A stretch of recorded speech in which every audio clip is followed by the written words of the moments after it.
വാങ്കഡെ സ്റ്റേഡിയത്തിൽ നടന്ന ആവേശകരമായ IPL പോരാട്ടത്തിൽ റൺ മഴ പെയ്തപ്പോൾ മുംബൈ ഇന്ത്യൻസിനെതിരെ റോയൽ ചാലഞ്ചേഴ്സ് ബംഗളൂരുവിന് 18 റൺസിന്റെ തകർപ്പൻ വിജയം. ടോസ് നഷ്ടപ്പെട്ട് ആദ്യം ബാറ്റിംഗിനിറങ്ങിയ ബാംഗ്ലൂർ നിശ്ചിത 20 ഓവറിൽ 4 വിക്കറ്റ് നഷ്ടത്തിൽ 240 റൺസ് എന്ന പടുകൂറ്റൻ സ്കോറാണ് പടുത്തുയർത്തിയത്. മറുപടി ബാറ്റിംഗിനിറങ്ങിയ മുംബൈക്ക് ഷെർഫൈൻ റൂദർഫോർഡിന്റെ വെടിക്കെറ്റ് ഇന്നിംഗ്സ് ഉണ്ടായിരുന്നിട്ടും 20 ഓവറിൽ 5 വിക്കറ്റ് നഷ്ടത്തിൽ 222 റൺസ് എടുക്കാനേ സാധിച്ചുള്ളൂ.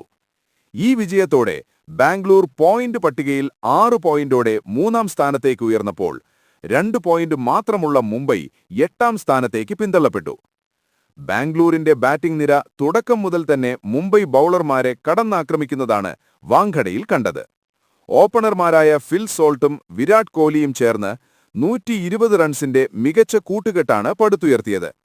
36 പന്തിൽ 6 സിക്സറുകളും 6 ഫോറും അടക്കം 78 റൺസ് എടുത്ത ഫിൽ സോൾട്ടാണ് ബാംഗ്ലൂരിന്റെ ടോപ്പ് സ്കോറർ. 38 പന്തിൽ 50 റൺസ് എടുത്ത കോഹ്ലിയും മികച്ച ഫോമിലായിരുന്നു. സ്കോർ 120-ൽ നിൽക്കെ സോൾട്ടിനെ ഷാർദുൽ താക്കൂറും പിന്നീട് കോഹ്ലിയെ ഹാർദിക് പാണ്ഡ്യയും മടക്കിയെങ്കിലും ക്യാപ്റ്റൻ രജത് പാട്ടീദാറും ടിം ഡേവിഡും ചേർന്ന് സ്കോറിംഗ് വേഗം കുറയാതെ നോക്കി.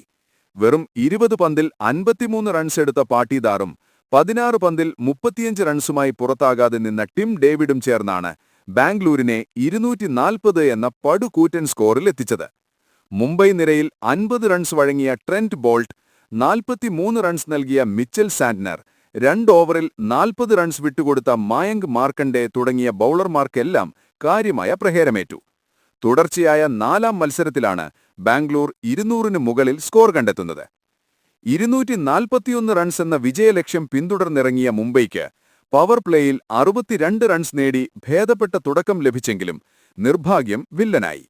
19 റൺസ് എടുത്ത ഓപ്പണർ രോഹിത് ശർമ്മ റിട്ടയേർഡ് ഹേർട്ടായി മടങ്ങിയത് അവർക്ക് വലിയ തിരിച്ചടിയായി.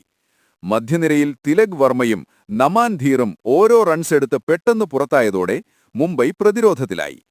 ഹാർദിക് പാണ്ഡ്യ 40, റയാൻ റിക്കൽട്ടൺ 37, സൂര്യകുമാർ യാദവ് 33 എന്നിവർ പൊരുതി നോക്കിയെങ്കിലും ലഭിച്ച മികച്ച തുടക്കം വലിയ സ്കോറുകളാക്കി മാറ്റാൻ കഴിയാതിരുന്നത് മുംബൈക്ക് വിനയായി. ബാംഗ്ലൂരിനായി സുയാഷ് ശർമ്മ 2 വിക്കറ്റ് എടുത്തപ്പോൾ ജേക്കബ് ഡഫി, രാസിക് സലാം, കൃണാൽ പാണ്ഡ്യ എന്നിവർ ഓരോ വിക്കറ്റുകൾ വീതം വീഴ്ത്തി. മത്സരം കൈവിട്ടുപോയെന്ന് തോന്നിപ്പിച്ച ഘട്ടത്തിലാണ് മുംബൈക്ക് വേണ്ടി ഷെർഫൈൻ റൂദർഫോർഡ് അവതരിച്ചത്. അവസാന ഓവറുകളിൽ തകർത്തടിച്ച അദ്ദേഹം വെറും 31 പന്തിൽ 9 കൂറ്റൻ സിക്സറുകളുടെ അകമ്പടിയോടെ 71 റൺസ് എടുത്ത് പുറത്താകാതെ നിന്നു. അവസാന 2 ഓവറിൽ മുംബൈക്ക് ജയിക്കാൻ 54 റൺസ് വേണമെന്നിരിക്കെ ഭുവനേശ്വർ കുമാർ എറിഞ്ഞ 19-ാം ഓവറാണ് കളിയിൽ നിർണായകമായത്. ഈ ഓവറിൽ വെറും 9 റൺസ് മാത്രമാണ് റൂദർഫോർഡിന് നേടാനായത്. റൊമേറിയോ ഷെപ്പേർഡ് എറിഞ്ഞ അവസാന ഓവറിൽ റൂദർഫോർഡ് 4 സിക്സറുകൾ പറത്തിയെങ്കിലും വിജയലക്ഷ്യത്തിന് 18 റൺസ് അകലെ മുംബൈയുടെ പോരാട്ടം അവസാനിക്കുകയായിരുന്നു.